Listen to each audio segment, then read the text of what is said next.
welcome to the Swift Half, your weekly session of chat from the UKOCR and adventure running scene. Each week, pub landlord Alan and our favourite regular Ian discuss races, runners and anything else that comes to mind.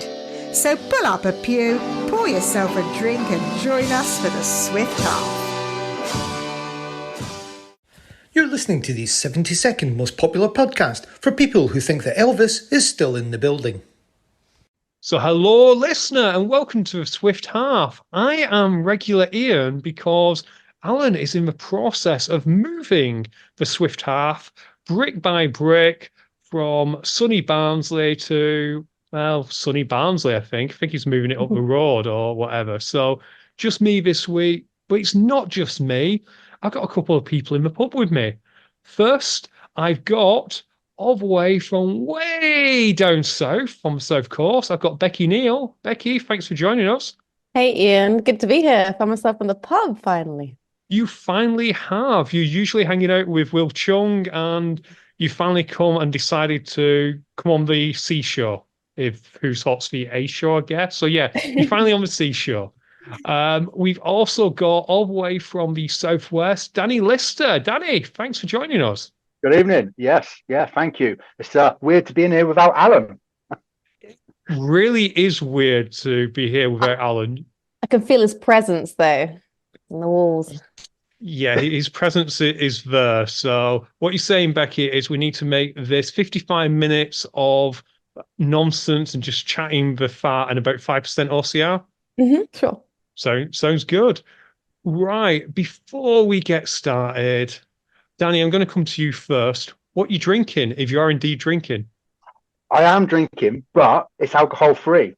It's Freedom lemon beer. It's nice. Ooh. Good. Ooh. How lemony. Clearly no one else thinks so because it's 40 pence. Listen, I'm not sure if you got that. Danny went into a tunnel, I think. He just said it was 40p. So I keep seeing them advertising. What's it taste like? Do you know what? For a lemon beer, it really is actually very lemony. So yeah, that's all I can give you really. It's lemony. And for 40p, it's worth 40p? Absolutely. Every single penny of them. At what point do we stop calling it beer if it doesn't taste like beer and it doesn't have any alcohol? Don't know. Yeah, probably at 0.5%. Anything under that, it's not beer, is it? Becky, I know that you're going to be running out the pub at one point, so you're probably not on alcohol, but what are you drinking? I have some lovely elderflower cordial.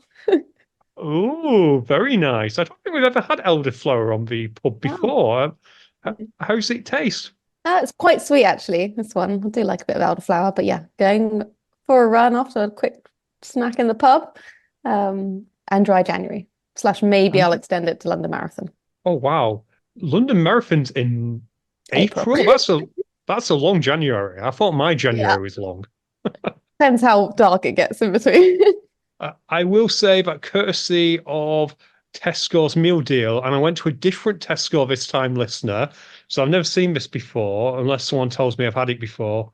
Fanta, sugar-free, strawberry and kiwi is what I'm on tonight. I'm not sure what's going on at the Fanta factory, but I think we've just bought a lot of out-of-date fruit because they keep pumping out all new flavours. Exciting. It is. And actually, Danny, you're a beer connoisseur, so I'm going to ask a question that Matt B. Davis asked me this week. How do you define a shandy? What's a shandy? What's the shandy? To me, a shandy is 50% lager,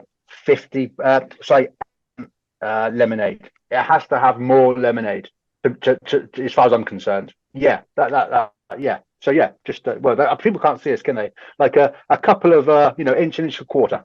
Yeah. Inch and a quarter that's beer a shandy. Right. Okay. Becky, any other thoughts on what makes a shandy? So when does it become a top? Is that right? I don't. Yeah. Well, when's it actually a shandy? We're talking about when's a beer not a beer? When's a shandy not a shandy? And it's just basically lemonade, which is touched beer. Yeah. So whatever's the majority. That That's interesting. That definitely interesting. Because I don't think they have shandies in the USA. Sophia, I know you'll be listening to this. Let us know if you've ever heard of shandy and any of our other American listeners. But they probably have a white wine spritzer, which is similar. They probably do have a white wine spritzer. And it's funny you mention that because I'm not sure if anyone else saw this recently. Oh, what's it called? Hard Mike, that thing that Tough Mudder had. Nice Alcohol hard lemonade. seltzer. Yeah. Yeah. Had that a couple of years ago in Yeah. America. Yeah. They're now selling alcohol-free alcohol seltzer. So That's It's ridiculous. it's I like saw two them two wrongs yesterday. make a Like right. what? Yeah, white. Double negative. It's mad. It's ridiculous. It has its alcohol. place. It has its place. Yeah, but they've just invented seltzer, basically. It's like a few years ago, I saw someone boasting about this whole idea of living with someone else and calling it co-living. It's like, no, you've invented roommates. Or when people have wireless headphones, they're like, oh, if only these wouldn't disappear from me being attached to me. If only I had like wires on them or something. We are going right down a rabbit hole now. Sorry. I was watching an old Frasier episode last night, and Frasier got his dad a pair of headphones for the TV, and there was no wire attached, and this was 1993. So, did Frasier invent Bluetooth, or was this just a plot device? I'm not sure. Maybe they thought it was so outrageous that it would never happen 20 years later. Everyone's doing it. Yeah, that makes sense. Right, let's go to some OCR topics. We had an OCR this past weekend, and Becky, you were there, which is part of the reason why you're here.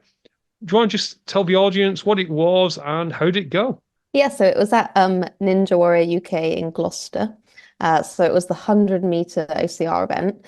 And it was actually, so it's competition in itself, but it also was acting as the national trials to determine who should be on the Team UK sort of squad at the European and World Championships, the World Obstacle FISO World Championships and the European Championships in Italy in June. But so the winners of overall male and winner overall female were guaranteed a selection spot to represent the UK at those events. So that was kind of what people were aiming for. We also had some other athletes who are new to kind of OCR or the kind of ninja side of things as well. So we had ninja sport athletes there as well, but also people from modern pentathlon. So some of the junior athletes who represent GB in modern pentathlon who have been training the obstacles in a few places more recently. So they came and joined in with the competition to see how they fared against all the OCR athletes and the ninja athletes. So it was a 100-meter course, sort of out and back design in the Ninja Warrior Park on like the bigger obstacles. It was about speed. So that's what, makes it a difference between ninja and OCR. It's about time, about speed, about getting across things as quickly as possible rather than having the most difficult, complex ninja style obstacles. So it was about speed, and the fastest person wins. You get 2 attempts and your fastest time counted. And there were 60 athletes, so it was sold out, 20 women, 40 men, I think. So it took quite a long time, so we'll have 2 goes. But it was really, really exciting to watch. Don't know if you saw the new timing system with the lights and the buzzer. I missed the timing system. Let's touch on that in a second. I do have a question, which is, this was done in a ninja park, which is I almost called it freestanding. It's not freestanding, but it's a built-up obstacle course. Mm-hmm. So did you adjust it, or was it effectively the obstacles there that you not tarped up, but you marked up as you're doing this route? Yeah, so they actually run regular time trials at that particular Ninja Warrior Park. But we made one adjustment. So it was the normal obstacles that they have there. I think I first went there in 2020 and had to go at one of their time trial events when we did the time trials after COVID. But they had taken off the rings, which have the like longer extension strap and then another ring kind of underneath. They took those out and we brought rings to be used, like the red handle ones, and made it twice as long as a normal obstacle would be there. So the rings were more what we're used to and longer than normal. So we took those, put them up and took them down just for that day, but everything else is there normally. So you made adjustments. Talk to us a little bit about that timing system. I'm a bit curious. Well, I think it was really essential actually, because the winners were decided by half a second less than half a second in the first round. The fastest times were separated by less than 0.2 in the men's competition. And I missed a qualifying time by 0.003. Anyway, if it had been a person with a stopwatch, that might have been either better or worse. But as it was, we've got this really great new timing system where you have a bit like Formula One, you've got the lights. They change color until they go all green and then you go. So it's your reaction times from seeing the green light. Someone's watching to see if you have a false start. Then you go as fast as you can, climb the wall at the end. It's the last obstacle. And there's a buzzer at the top, much like on the Ninja Warrior show. And then that stops the timer. So the green light starts the timer and then the buzzer stops the timer. And it'll be, there's no kind of room for error there unless you make the error as the athlete. And it was all hooked up to the timing system and everything. That's super cool. Looking at these times, and I'll go through the results in a minute, it wouldn't have mattered too much, but what would happen if someone fell off an obstacle? Was that the end of their completion? No, so you don't. So in some competitions, like the international competitions, you get a second attempt on the obstacle that you come off. That's not the case in this. It was carry on the course as quickly as you can, and you get a 15-second, which is a pretty big chunk of time for that course, time penalty per obstacle that you fail. And then there was a sort of a cut-off time to complete the course in, which was quite long.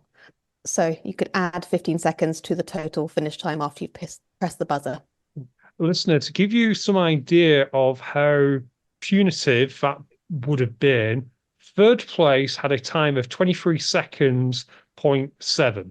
So you'd almost be doubling third place's time. This is of a male. So it really was about who could do the obstacles.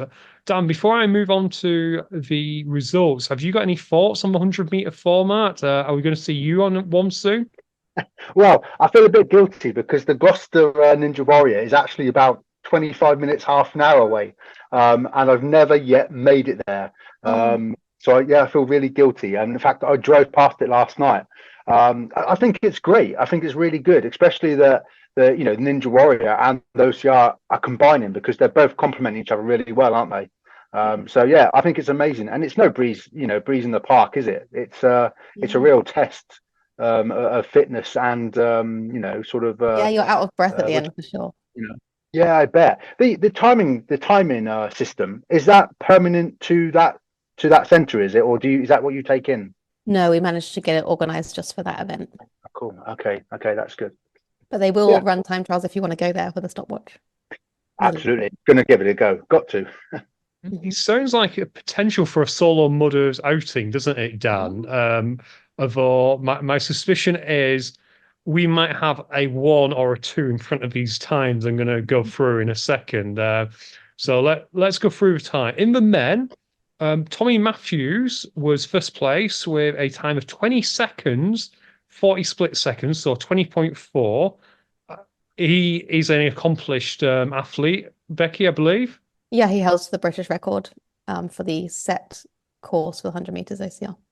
Second place, if this is the gentleman I think it is, I was kind of interested to see him because it's Hollis Lansford, 20 seconds, 57 split seconds, so literally almost neck and neck. Yeah. And I'm sure I met Hollis at the Ninja Gym over in Liverpool. I'm sure he is relatively a young lad who is just like a prodigy. Yeah, definitely. Yeah, there's a couple of young guys, him and also Jack Andrews. Hollis has spent some time in America training with a lot of excellent ninjas, and really kind of you can see that when he's competing. Yeah, and I've met his dad, and I'm not going to say they've got all in on this, but they're very supportive. Very dedicated. They'll go all over. Yeah.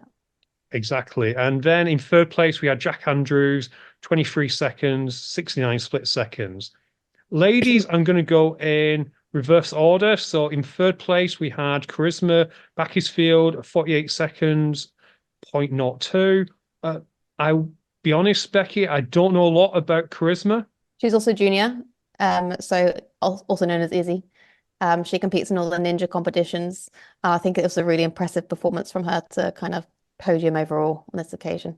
She's used to winning junior competitions, and it's really cool to see her do well at this, like overall. Right, I need to speak to James, who probably wrote this post, and if it said Charisma Izzy Beckesfield, I would know exactly who she was. Mhm. So yeah, Mhm. thanks, James. I usually don't need help to come across like an idiot, but anyway. Um, Second place, someone we definitely know, Beth Lodge, 38. Beth is, well, a superstar within the ninja world. Ninja Warrior champion. Absolutely Ninja Warrior champion. Absolutely. But she was beaten by 3 seconds by Mila Stanzani. Have I pronounced that correctly? Yeah, I think Mila Stanzani. Yeah. Mila Stanzani. See, this is why I usually have Alan on here, because he would have messed that up as opposed to me. But yeah, Mila Stanzani, 34.70. I keep seeing Mila's name a lot. Yeah, that time is wild. That is faster than the male qualifying time for the international competition and made like miles ahead. All those three were miles ahead, but even between those gaps, there was quite a lot of time. And so she was at the World Championships last year for 100 meters and Europeans. Europeans, there was a little mistake with the bell. We've all been there.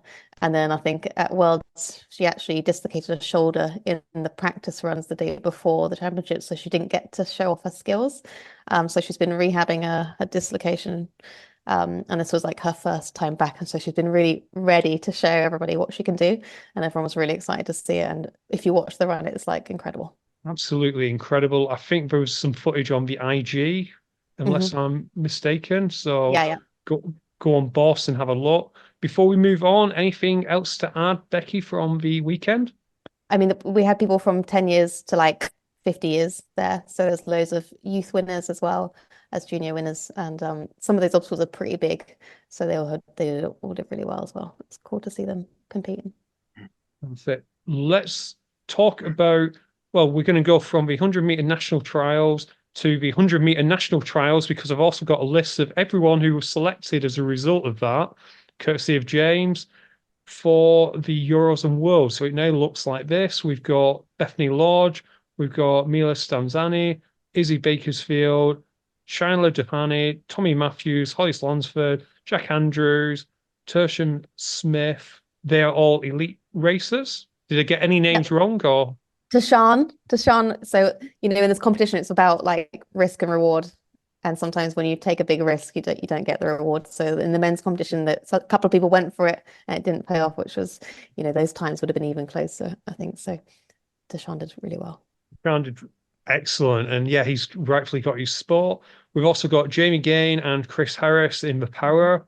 And we've then got a lot of age groupers. So we've got Ben Freeman, Holly Slansford, Dean Sheepton, who is a name lots of people will be familiar with, Jack Andrews, Oliver Addy, Mariah. Oh, Maria Burton. Mariah Burton. Won the junior Wonder, category. wonder who she's related to. Anyway, then Izzy again and Laura Hayward, a big friend of the show, Laura. So well done to everyone who took part, who will be going to the Euros and to the Worlds. Are the Euros Italy, or have I made that up? Yes, Italy. In Euros June. at Italy, Costa World Rica. at Cuba. Costa Rica in August. Costa Rica, and I keep making that joke. I'm sorry, it's not Cuba, listener. Don't go to Cuba. Please don't go to Cuba expecting to do obstacle racing. Okay. Another thing from Boss, while we're chatting about Boss, it is the level 1 and level 2 OCR coach certifications. We have got that on February 13th and 20th for the online webinar, and then on February 24th for the on-site assessment. And contact for future dates be added to the waiting list if you're interested, but you can't make that. So I do love this about Boss, this constant trying to help people with their OCR coaching. I presume, Becky, you have to attend all 3 to get your qualification. Presume so. There might be, if you've got, you can look at the content of the modules and things. Talk to Dave and so on.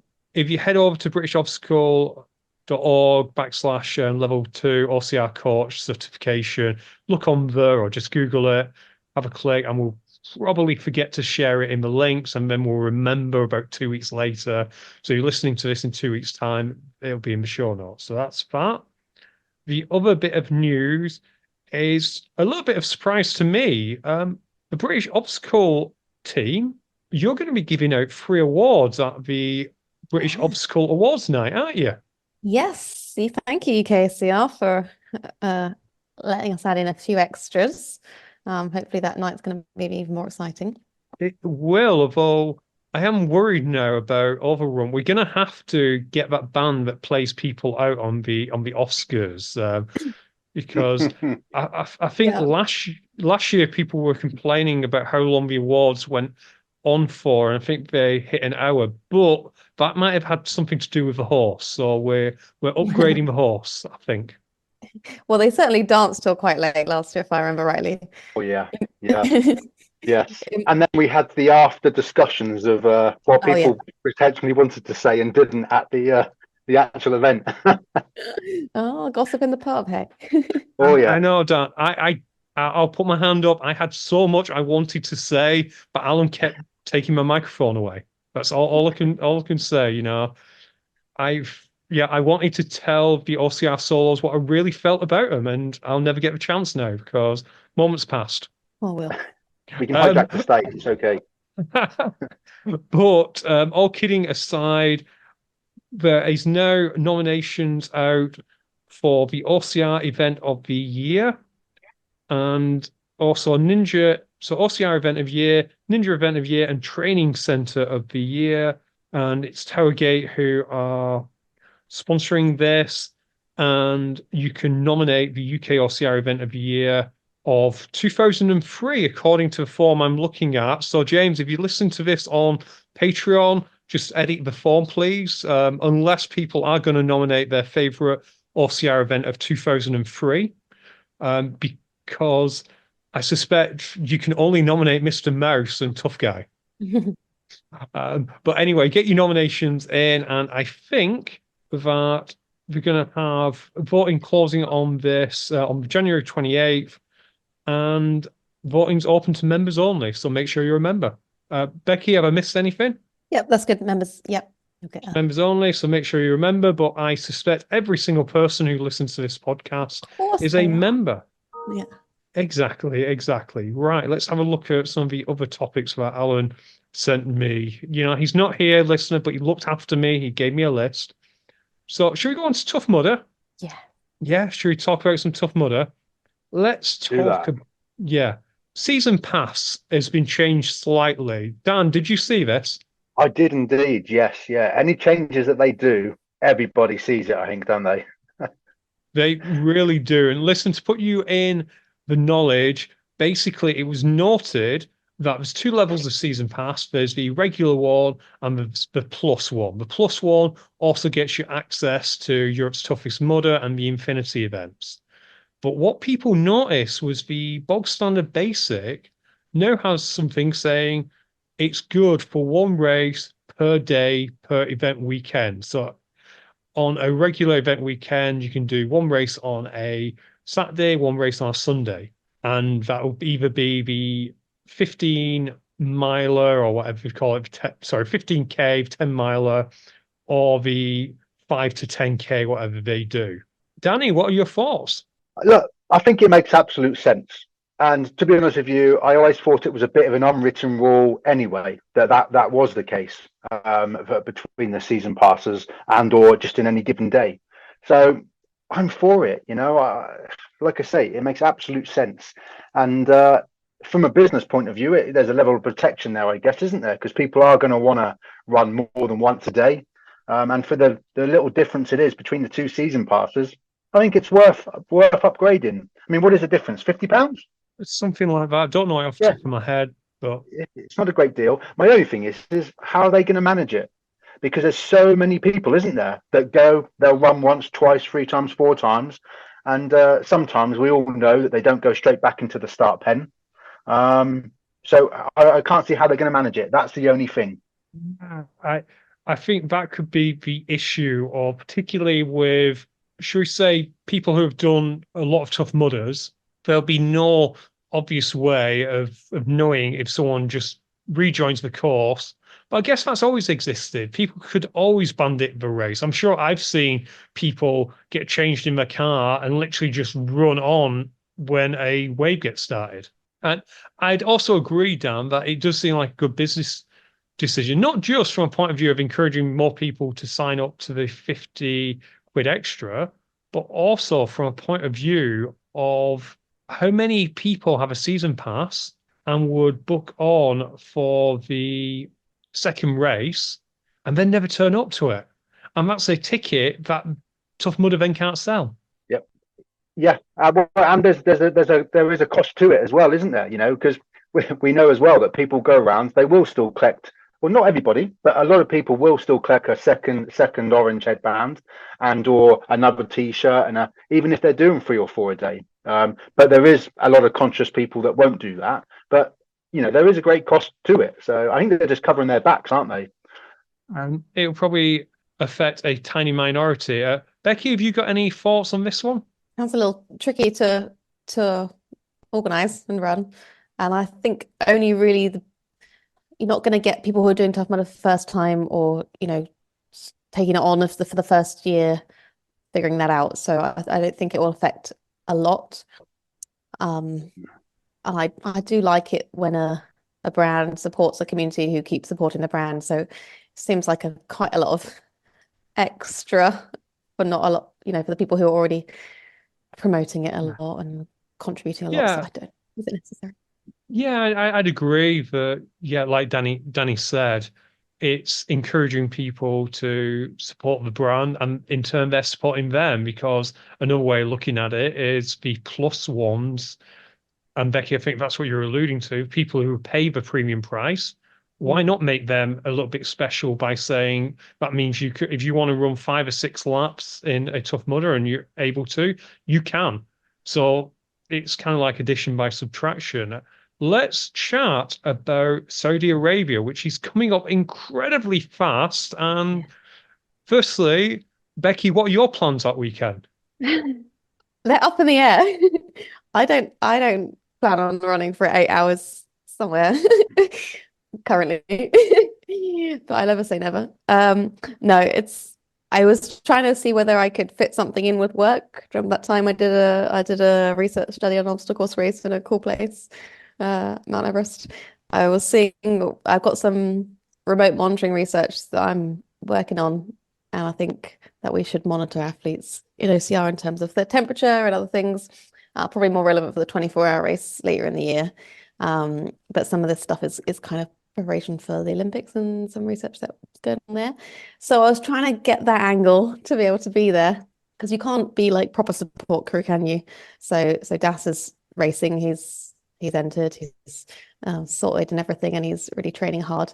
But me being there doesn't actually help in terms of literal crew. But obviously, it's nice to be there and support in all the other ways around the outside.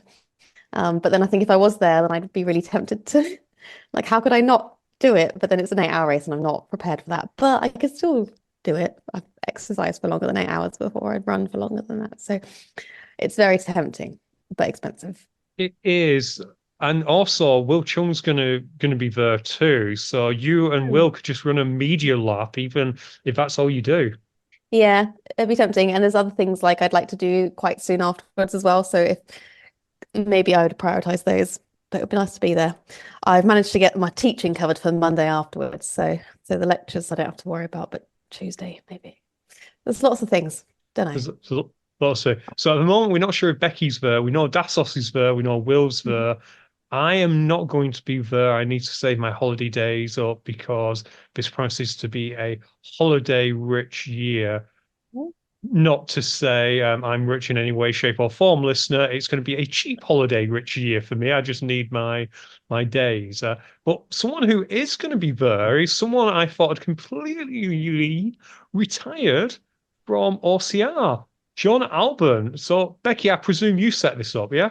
Oh yeah, well, we've been manifesting it for a couple of months now, certainly within the WhatsApp groups that I'm involved, speculating, and it's happened. And then as soon as that was announced, the speculation moved on to Henriette. Do you think Henriette will be? She hasn't done many OCRs, but she can run fast enough, even if she's got penalty laps. But I saw her post, which was like, I know I'm not going to do anything crazy anytime soon. So I think she was alluding to the fact that she wouldn't do Tough Mudder. But Becky, I don't know how big the women's field is. Prize money for top. an age group. That's true. Probably just Lindsay at the moment, and Lindsay isn't exactly an endurance athlete. 8 hours is 8 hours. I think Yeah. I think she'll be fine. But Nicole's been hinting. I feel like the stories are hinting. She came from 1,500 meters, so that would be more surprising. But even like Alyssa Petrova, who's done really well at the World Championships, even she hasn't done like a marathon distance before. No, that's true. Right, Becky, as an elite athlete, what are your thoughts on John's chances? I'm going to put you on the spot, and you can plead Yeah. the fifth if you want. No, they're strong. I think he has strong chance, even without recent experience. You know, you can cover a lot of ground in 8 hours. And if you look at any of his training, on which you can see on Strava, or if you look at any of his paces, even in the mountain races, like the trail races that he's done last year, and the people he's beaten and the speeds that he's going, and we've looked at the terrain for this race in Saudi Arabia, it doesn't look that challenging. You know, he's going to be able to run fast. And he was always good at obstacles, and he does have history. He hasn't just forgotten all that. And he's an athlete. He can train full time for it. He can prepare for it. I know he's got most of the things later on in the year, so I think he's got a strong chance. And he's beaten everyone in the field as well. There's a few newer names, perhaps, but they're not newer and excellent at this. There may be some older triathletes who are really good, but they're still not that fast. Yeah, Danny, what have you got to add to this? Firstly, are you excited that the King is back? I mean, look, the guy's a legend. Not only is he probably one of the nicest people you'll ever meet and really humble, but he's a legend. He can run. I mean, I remember when I first saw him, I think in 2016, 15, at Spartan in Wales. He rocked up in a pair of shorts, a Ramones band T-shirt, and went and blitzed it. Like he was finished even before I got out of the start pen. Do you know what I mean? The guy is a legend. Yeah. I think he'll have it in the bag. You know, like Beck says, you know, yes, he hasn't been around for a while, but if anyone knows him, I think he's going to be training. You know, he's going to be all hours just trying to get it ready to rock and roll. The 60K gold medallion, I think he's got it. You know, he's going to do it. Yeah. Oh, I had another point. What was it? No, it's while you're thinking of that point, again, I think I mentioned this with Lindsay earlier. John traditionally for endurance events has not been his bag, but 8 hours, I don't think 8 hours is going to cause him too many issues. Becky, have you thought of your point? Yeah, he does that in a train day. But my point was, I think it's nice that this is a lap race. You know, often the races that he's done previously or has been doing more recently, he goes off into the mountains, he's miles ahead. You don't see him. That was the case maybe in some of the OCRs back in the day as well. Like he's changed and disappeared. But the fact that this is a lap race, even if you're still like Das can run a marathon 2:36, even if he gets lapped, which is possible, you still get to like run with John Alban in the same race, see him do the obstacles, which I think is actually a really nice way to experience competing at this level, especially if it's not a massive field of people. I think that will be like a nice Tough Mudder community thing, which is very rare in trail running at OCR. Yeah, I completely agree with that. You know, and there's a lot to take from him as well. So to see how he takes the obstacles, you know, how he actually runs the course, and I know it's different over in Saudi, isn't it? You know, the course layout is quite unique, I suppose, in a way. But whether he'll do the 15th spa, it's going to be really exciting just to watch him and how he does it as well. Here's a question, and this might be something for a future Who's Hot episode, to be fair, Becky, because I'm sure you're going to record one. You have to record one for Saudi somehow. Well, I want to. Yeah, we will, and if not, you fired. You know, you have to record what. I'm just kidding. You can't fire someone who you're not paying, I don't think. So anyway, 0% increase in. Yeah. Tell you what, yeah, record it, and you can have a 200% increase on your pay. Well, 200% times 0. Anyone? Classic. Still 0. Just give him a gift for Koreans. He'll be fine. Just give him what? Sorry, Dan. A gift voucher for shops. He'll be fine. Yeah, absolutely. We'll sort in one of them out. Will Atkins and Alban, do you reckon they'll run as a team early on before doing a sprint in the final lap because we are good friends. Maybe talk to Graham Yeah. from Knox. Talking to him Yeah. early in the week. I don't know. Find out, Becky, because it would be Big payday though, isn't it? It's Does a Ryan massive, think he's got a better sprint on him than John? yeah. But even second place is a massive payday. So you Yeah. do wonder. I've not seen the rules yet, whether that'll be against the rules, but it would Tactical be, to beat everyone else. yeah. I'm wondering what's going to be the forgotten category. You know, that you can't really consider because the teams are overall, there won't be any of the women's or any team with a woman in probably won't feature on the podium, but you get top three for the pairs and the fours. And obviously there's a strong team of four from a few different countries that have kind of said that they're going. And I wonder whether their tactic is telling everyone we're doing it so no one else signs up for it, and whether actually there is a bit of an open door there, or whether there's come some strong pairs, because we've mostly heard about the individual athletes. And if you think you're a good individual athlete, you're probably not going to give up your chance of coming top 10 unless you only race short things like Leon and VJ, which is why they've grouped together, and David and who's the other one? Oh, Mr. Swiss, American, Canadian. Of course. How could you forget? How could you forget, Peggy? Right, we'll move away from Saudi for a second. Last bit is B Woods is raising money for a wheelchair to allow her to take on Tough Mudder. There's a number of fundraisers going on, including Kev Calder doing a bonus ball for TM tickets. So jump on that, sign up with Kev, add him as a friend on Facebook if you don't already. Danny, you got anything to add on this? Well, yeah, I've been talking behind the scenes ever so slightly about different funding networks with local groups in the area. So, like, you know, the Ross Lions. I don't know if you've ever. Sorry, not Ross Lions. That's where I live. The Lions clubs, Rotary clubs and stuff. They accept grant applications from local people, and so I've said that's something that you should absolutely get in touch with, and I'm going to get those details, and I forgot, so thank you for bringing this up because you've reminded me to do it. So hopefully some money will come from that. But I know from years ago we did a run with Sean Gash, who was also in a wheelchair and had some funding from some other groups, RGK. It's a real challenge. So I really do hold my heart out to them and take my hat off, because it's a real challenge. So to have a chair that can access the mud and also bring out people with varying disabilities and stuff, this is amazing, and it's great to see the community get really behind it, isn't it? Yeah. No, absolutely. And Becky, I think we're going to have to say goodbye to you because you need to go and do your little 5K or whatever you need to do. But before we do, what is your next event coming up? Well, technically, I'm going to High Rocks in Maastricht, but I'm not racing it. I'm chief cheerleader. Chief cheerleader. Yes. I'm excited to see quite a couple of fast doubles men's times. Look out for those. A few UK people. Is that going to be in the Open or the Pro? In the Open. I think it's at 8 a.m. their start, the first wave. Right. Yeah. And after that, when's your next race? Any idea?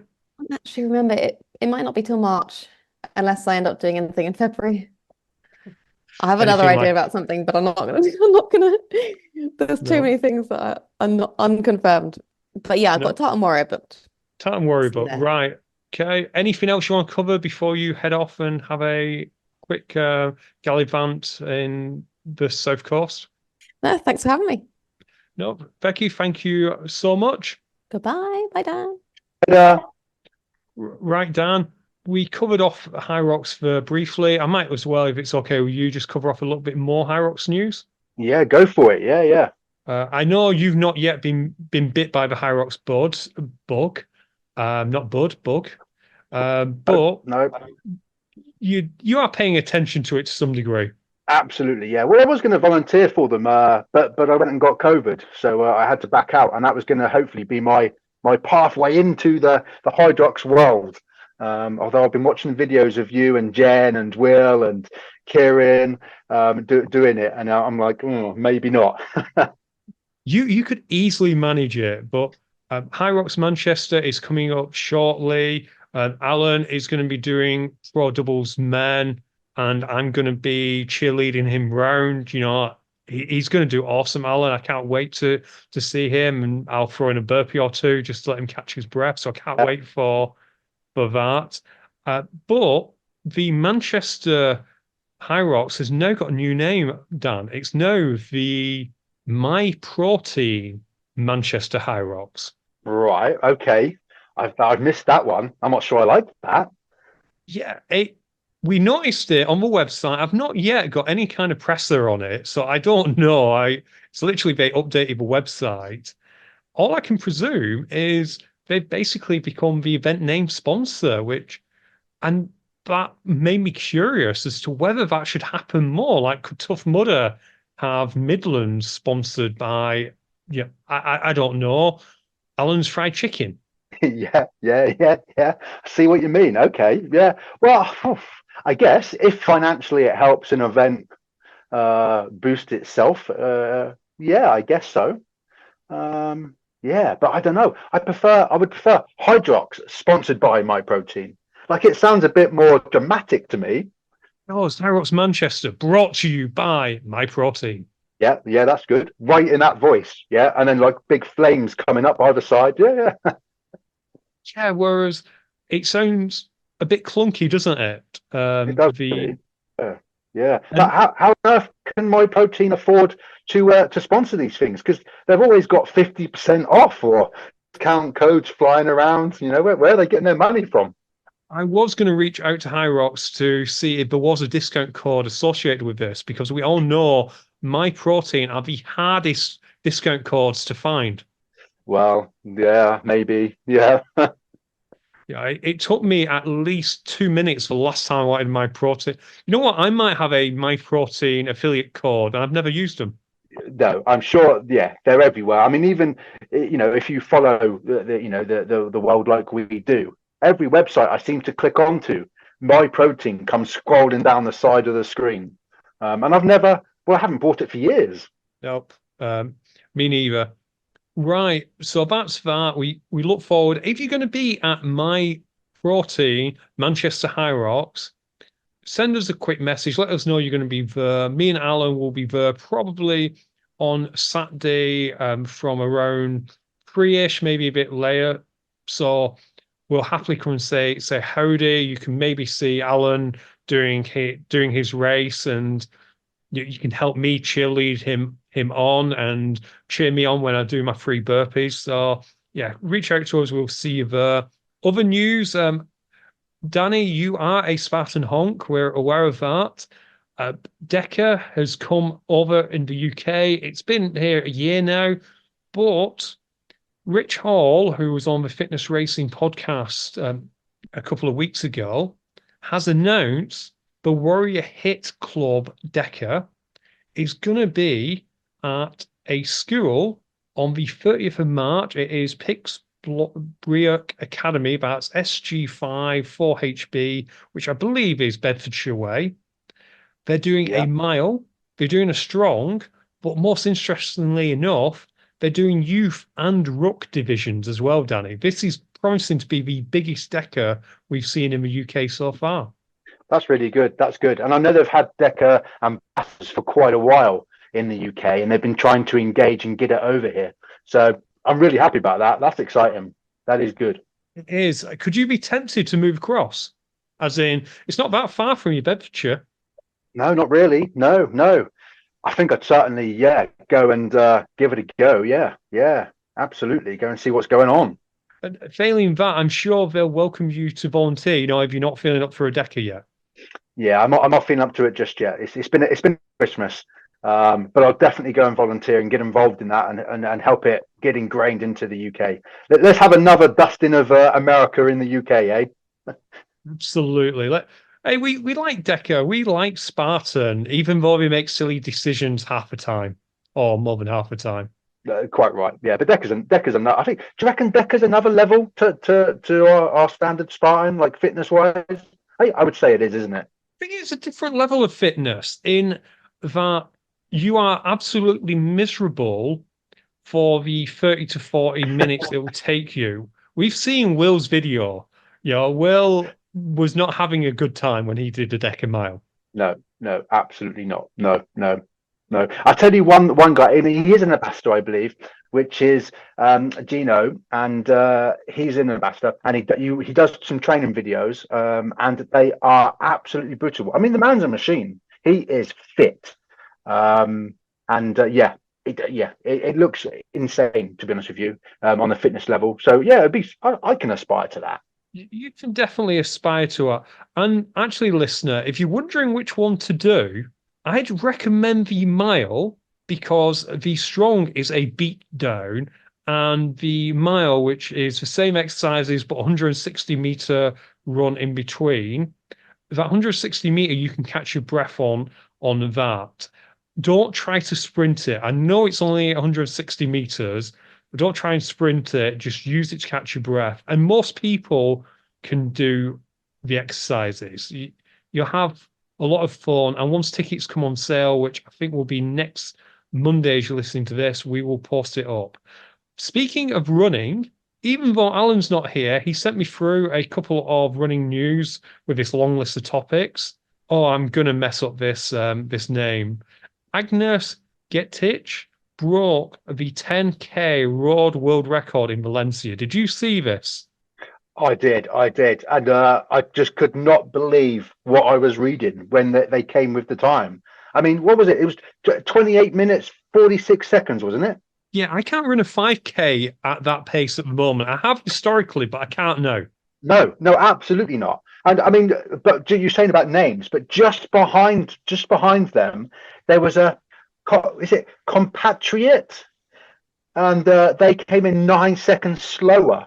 I mean, and I say it as if like that's really, really a long time. It is not. They were hot on their heels pretty much. We should point out that compatriot world record. It was just unfortunate that someone was there who was faster than her. Well, yeah, yeah, and 22 years old. That's not going to the pub 22 years old, is it? That's training hard, loving what you do. Them times are unbelievable. Was your 10K time when you were 22, Dan? Well, I don't think I was running when I was 22.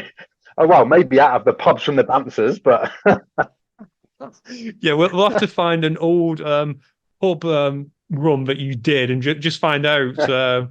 Yeah. Speaking yeah, of yeah. running, we mentioned this last week on the show, but it was the spine race.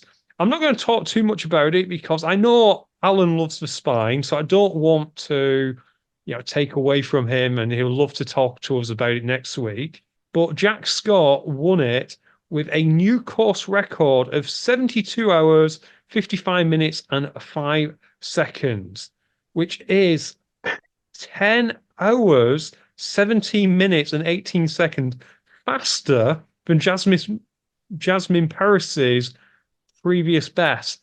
How do you beat a record by 10 hours? I couldn't even, and yeah, no idea. I'm lost for words on that. Yeah, that's crazy, isn't it? Listener, if you're not sure about what the spine race is, well, one, go back and listen to some old episodes, but it is 268 miles of hard trail running. I live not too far from one of the points in this race. I can't imagine running it because it is a hard thing even to walk up and down. So it's just unbelievable. Yeah, yeah, it's crazy, and the rules as well around it. They just go on and on and on. I mean, I've been geeky enough to do a little bit of homework on this before I came on, because I was like, oh, I want to know more about that. And the terms and conditions and the rules just go on and on. You can 8.2, 8.3, and it just keeps going on. Like, it's a serious race, isn't it? Absolutely is. And it's just balmy. And Dan, you'll appreciate this, but today I went and did a mental health first aid course. You're aware of that. I know you're, Yeah. and they were talking about psychosis through that.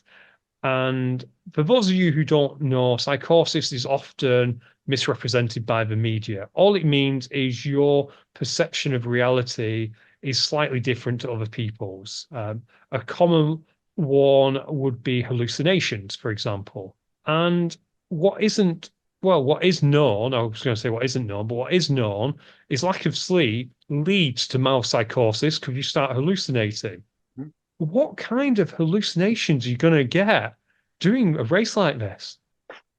Well, yeah, well, I don't know. Do you reckon you do? I reckon you're probably so focused that you don't. I don't know. It's a difficult question, isn't it? Because sleep deprivation is a real thing. And Yeah, obviously, it's different to the backyard ultra in that I don't think they're not forcing you to run at all points.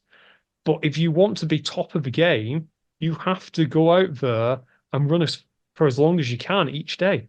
yeah. I don't know. I mean, because there must be an element of training your mind in these events, because you are running for so long. I reckon you get to a point where you perhaps block all of that out. I should think, unless people are really running along and thinking, oh, hang on a minute, there's a fuel bar at the top of there. Yeah, and it's really not there. I don't know, you know. No, no, I've never gone for more than 24 hours straight. Well, for World's Toughest, we were kind of like 36 when we were watching Will and that. So I've never reached that level of sleep deprivation, but No. it's an interesting thing. And particularly when talk about the longer races, I'll probably touch on this topic again in future, listener, next time some backyard ultras do something silly like do 170 hours or whatever, which is just boggles the mind. Speaking of running, though, Dan, running show this week. You going to be there? Yeah, yes, most definitely. I'm going to drop the name, but the OCR Solar Mothers will go every single year, and yeah, we meet up in the spoons there and have a breakfast, and then we have a wander around and see what's there. So absolutely, I'm excited. It's going to be a good weekend. Are you Saturday or Sunday? Going to go Saturday. Yep, Saturday only. Yeah, I can't do 2 days there. One day, full day is enough. I think that's fair, and it is a great place to go, listener. If you've never been, make sure you go. And I probably would say go to a Saturday because you tend to get the better freebies on a Saturday because people aren't running out of things. Yeah, absolutely. Yeah, and I think you get the better deals as well because some of the jackets and technical wear and trainers as well, actually, do drop in price quite a decent amount. So the good size, the regular sizes go quickly, and on a Sunday, some of the store holders do try to top up, but yeah, sometimes it's not always possible. So yeah, definitely Saturday is the day. Yeah. And we believe our friends DB Max Events will be there with the Travelator, which is super exciting, which is a Yeah. lovely segue, Dan, to what was back this past weekend. What was? Oh, Gladiators. Yes, of course it was. I was thinking, what was back? It was Gladiators. Yes. Did you watch it? I did watch it. I'm going to ask your opinion first, and then I'll give you mine. I don't think it should have come back. I think the setup and the Gladiators is all a bit.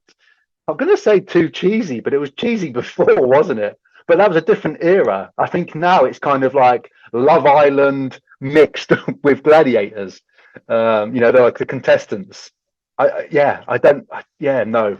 I can see what you mean there. I was mixed with it. There was parts of it that I really, really liked. I liked the storytelling. Listen, we're going to spoil it. If you've not watched it yet, pause us, go and watch it. I like the storytelling in that one of them got injured and then, suddenly he was back. That was a nice story. You also had a great story with the ladies' race whereby I think they picked two contestants who had different strengths, which was really fascinating to Yeah, watch. And that was good. I think the part I perhaps was a bit about was it almost felt like a multiverse version of Gladiators in that not enough had changed. And I know we love it because it hasn't changed. But it was almost, I could have put Challenge TV on and watched an old episode of Gladiators and got the same experience. yeah, absolutely. Yeah, definitely. Yeah. Uh, What? So I was going to say what I don't get is in the reviews from the IBDB, they had said they've said that it's sophisticated, sensational, and suspenseful. I mean, that's all the review is summed up, and I think they're probably just talking about Bradley and Barney. I think because Yeah, I think that distracted me a little bit because Bradley is amazing. Honestly, they could have just had Bradley as a sole presenter. yes, But yeah, Barney, maybe that was it. Maybe as much as I'm saying, I I don't like how it was hardly changed. I think I think not having a male and female presenter took something away from it. yeah, I think so. Yeah, yeah, and I think they could have. With the ref, I don't know. What did you make of the ref? It's never going to be the original, is it? That's the problem. It's not, and this goes back to my idea of being it a multiverse. But will I watch it? Yeah, of course I'm going to watch it. It's fun. It's great TV. And I will say, I'm going to give a big shout out to New Gladiators, who I think did an excellent job and were some of the best bits about it. I think the New Gladiators, particularly the ones that showed emotion, like I like a couple of the male gladiators. I can't remember his name yet. Forgive me, listener. But you had one who was kind of like doing a lot of pausing and came off as like a narcissistic character, and I quite like that. Yeah. Um, you you then So do had you want to then? yeah, I don't actually, but I quite like that. That was very pro wrestling to me. So Yeah. I I preferred him to, I think his name was Viper, who were trying so hard to make Wolf, but don't copy Wolf. Have a different bad guy, and this guy who is a narcissist, have him be your Wolf. He's different. I liked some of the female gladiators. I liked how they were all sporting about it. I think that sisterhood type thing kind of shone through quite a lot. And Yeah. oh, what was she called? The gladiator who was deaf, Rage, I want to say, who's actually I found out later through our friend Charlie Parvin, she's a world-renowned rugby player. Oh, okay. Yeah, yeah, yeah. So I I carry on. yeah, I was going to say that there's some good things about it. So it's going to promote ninja obstacle, isn't it? Rent events. It's going to promote OCR as well, to be quite honest with you. And I hope they do talk or they make some mentions about stuff like that somewhere within it. But going back to my not sure it could have been, it should come back. I think Wolf agrees because did you see last week that he said that he could 100% defeat the new gladiators? That's he's creating a war. It's on. It is, yeah, it's definitely on. And I'm going to ask Dan, did you ever watch the Sky One's version of the Gladiators when they tried to bring it back? Did you ever watch that? No. I've never had Sky at home, and not really watched it. Yeah. If you ever see it on TV, don't bother. It doesn't feel like Gladiators. They could have just called it something else. It was in a tiny stone stage. And yeah, I'll give them that. They have recreated it. I just maybe I'm that horrible critic who doesn't actually know what he likes. And yeah, it's kind of like I like some of the things they kept, but I'd wish they'd changed some of the changes I didn't like. So one of the new games was the one where they had to get in the middle and they were being rugby tackled. Yes, yeah. Was that? No, that wasn't the bridge, was it? But yeah, I know the one you mean. Yeah, yeah. And it was almost like, what's the point of that when you already have this game where you get the balls in the metal containers, which is the same game? The same game. Yeah, absolutely. Yeah, yeah. Is that a bit like I was trying to think of two. So I should be able to think of these names. Two nets, but you have Devil's Beard, but then you have just a random net over a stream that's called I don't know, say Crusade for instance, because they do put nets on them sometimes. Yeah.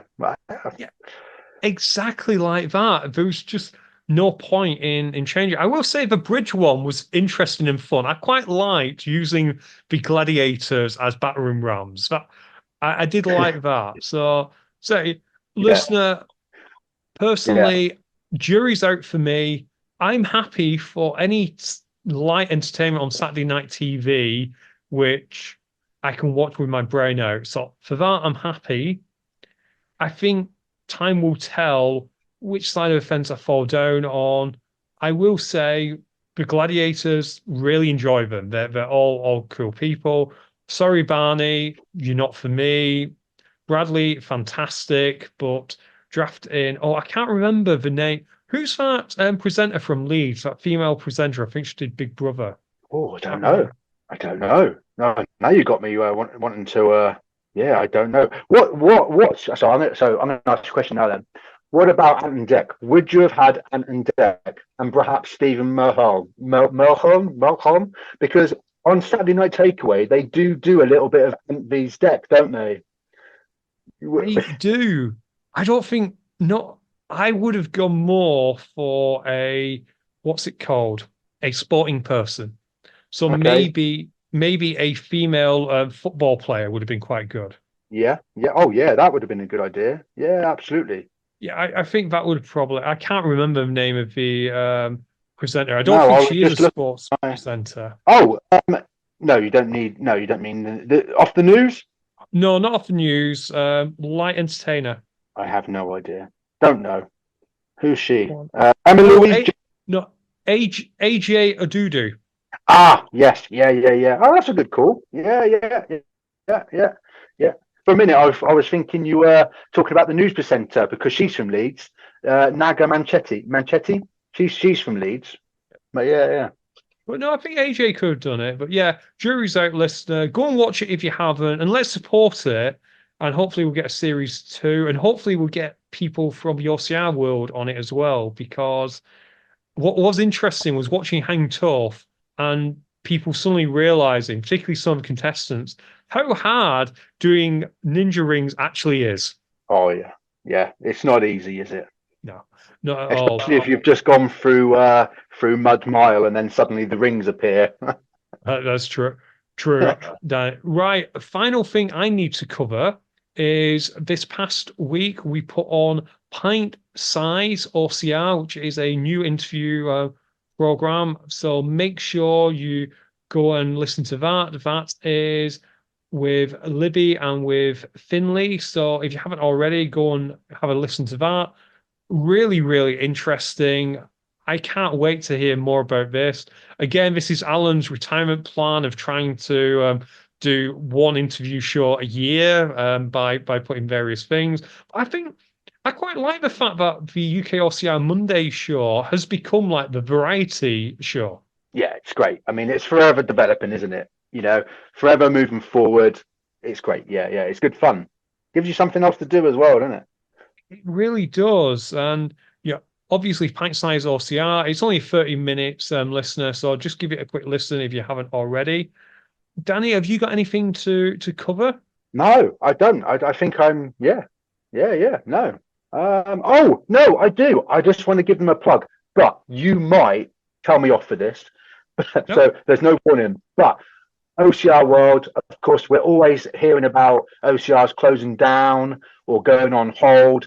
But Mud Monsters is back. Have you seen? And it is a great muddy event. So yeah, yeah. You may have already spoken about it, and I might have missed it. But if you haven't, yeah, Mud Monsters is back. So OCRs are coming back as well as going. OCRs are coming back.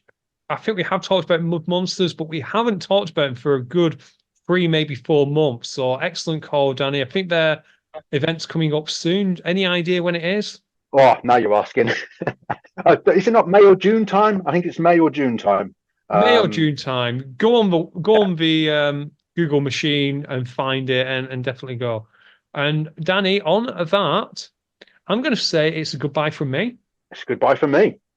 And listener, goodbye from Alan as well, who will be back next week. Thank you all for listening. Make sure you subscribe if you haven't already. Think about joining Patreon if you haven't already, or just buying us a beer. You can do that too. Check the show notes for links. So, speak to you all soon. Bye.